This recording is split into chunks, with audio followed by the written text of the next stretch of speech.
Hello 12th class. कल आपका होता राउल्ट्स का फर्स्ट लॉ उन लिक्विड्स के लिए जो नॉन वोलाटाइल से बना है। आज सेकंड लॉ होगा उन लिक्विड के लिए जो उस सॉल्यूशन के लिए जो वोलाटाइल लिक्विड से मिलकर के बना है। तो आज का टॉपिक है आपका Raoult's law for binary solution of volatile liquids. Binary का मतलब जिसमें केवल दो ही कंपोनेंट हो, एक सॉल्यूट और एक सॉल्वेंट, इसी को कहते हैं बाइनरी सॉल्यूशन।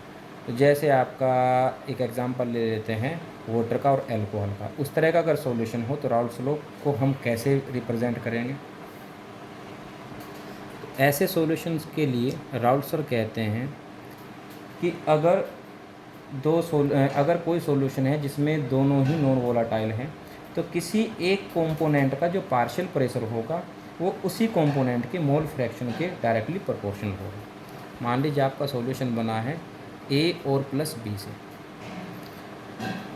ए का जो पार्शियल प्रेशर है मान लीजिए वो है आपका पी और बी का जो पार्शियल प्रेशर है वो है P2।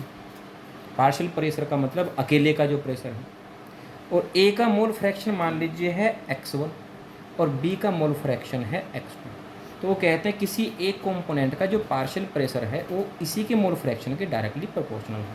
यानी कि ए के लिए जो इसका पार्शियल प्रेशर होगा वो डायरेक्टली प्रोपोर्शनल होगा इसी के मोल फ्रैक्शन के लिए। ऐसे बी के लिए हो जाएगा जो उसका पार्शियल प्रेशर है वो डायरेक्टली प्रोपोर्शनल होगा बी के मोल फ्रैक्शन के लिए। इसको हटाने के लिए हमको कांस्टेंट रखना पड़ेगा। तो P1 इजकल टू हो जाएगा P01 x1 और P2 इजकल टू हो जाएगा P02 x2। यहाँ P1 इसका प्योर फॉर्म में प्रेशर है और P2 इसका बी का प्योर फॉर्म में प्रेशर है। अच्छा, डाल्टन्स क्या कहते हैं कि ये आपने 11th क्लास में पढ़ा होगा, जो टोटल प्रेशर होता है वो पार्शियल प्रेशर का ही सम होता है। यानी कि ए और बी दोनों मिलकर के जो अपना टोटल प्रेशर लगाएंगे P इजकल टू होगा P1 प्लस P2।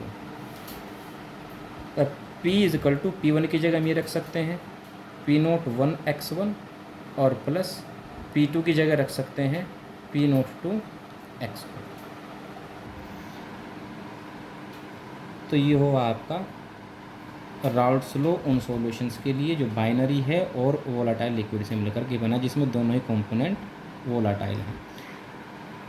x1 क्या है? मोल फ्रैक्शन है ए का। मान लीजिए ए के नंबर ऑफ मोल्स n1 है और बी के जो नंबर ऑफ मोल्स है वो n2 है। तो ए का मोल फ्रैक्शन x1 क्या हो जाएगा? ए के मोल n1 और प्लस टोटल मोल मतलब n1 प्लस n2। ऐसे ही बी का मोल फ्रैक्शन x2 क्या हो जाएगा?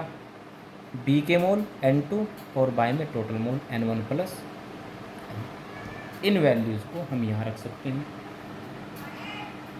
तो P इजकल टू हो जाएगा P01 और x1 की जगह क्या रखना है हमको? n1 by n1 plus n2। तो n1 by n1 plus n2 और प्लस P02 और x2 की जगह क्या रखेंगे हम? n2 और बाय में n1 प्लस n2। ये हो जाता है आपका राउल्ट का सेकंड लॉ बाइनरी सॉल्यूशन के लिए जो वोलाटाइल लिक्विड से मिलकर के बना है। अच्छा, इसके बाद राउल्ट्स की कुछ लिमिटेशंस भी हैं। वे लिमिटेशंस है आपकी जो इससे पहले वन टॉप इक्वेशन में आपने पढ़ी थी लिमिटेशंस। नंबर 1, ये सब में ही चलेगी, हर कोलिगेटिव प्रॉपर्टीज़ में जो भी लॉज होंगे लिमिटेशन आएगी, यही वाली लिमिटेशन चलनी है हर जगह, जो कि आपका पहले वन टॉप इक्वेशन में भी आई थी। पहला, अगर कोई सॉल्यूशन में डिसोसिएट या एसोसिएट हो जाता है तो उस पर राउल्ट्स लॉ अप्लाई नहीं होगा। मीन्स जैसे कि NaCl सॉल्यूशन में कैसे एसोसिएट हो जाएगा, डिसोसिएट हो जाएगा Na पॉजिटिव और Cl नेगेटिव में। यानी कि 1 मोल से कितने मोल बन रहे हैं? यहाँ पर 2 मोल बन रहे हैं। और जैसे ही आपके नंबर ऑफ मोल चेंज होते हैं तो चूँकि कोलिगेटिव प्रॉपर्टी है जो डिपेंड करती है नंबर ऑफ मोल पर, तो नंबर ऑफ मोल्स अगर आपके चेंज हो रहे हैं तो वहाँ आपका जो प्रॉपर्टी है कोलिगेटिव वो चेंज हो जाती है। यानी कि राउल्ट्स लॉ उस पर अप्लाई नहीं होगा, या तो डिसोसिएट हो जाए या फिर एसोसिएट हो जाए। जैसे सोडियम बेंजोएट या बेंजोइक एसिड, जब बेंजोइक एसिड को वाटर में मिलाया जाता है तो इसके 2 मोल मिलकर के 1 मोल बना लेते हैं। यानी कि पहले कितने मोल लिए थे, इसके 2 मोल लिए थे और उसका एक ही मोल बन गया। 2 अलग अलग मोल जुड़ करके एक मोल बनाते हैं, इसको कहते हैं एसोसिएट होना। तो जो भी सोल्यूट डिसोसिएट होगा या एसोसिएट होगा उस पर राउल्ट्स लॉ अप्लाई नहीं होगा। दूसरी चीज़, अगर सोल्यूट सॉल्यूशन में सॉल्वेंट के साथ रिएक्शन कर लेता है तो भी राउल्ट्स लॉ अप्लाई नहीं होता है।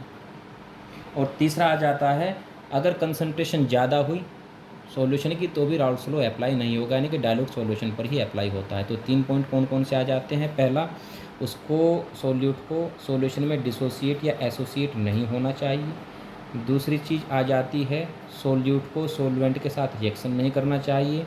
और तीसरी चीज़ आ जाती है, सॉल्यूशन को डाइल्यूट होना चाहिए। तो ये राउल्ट्स लॉ की लिमिटेशंस हो जाती हैं।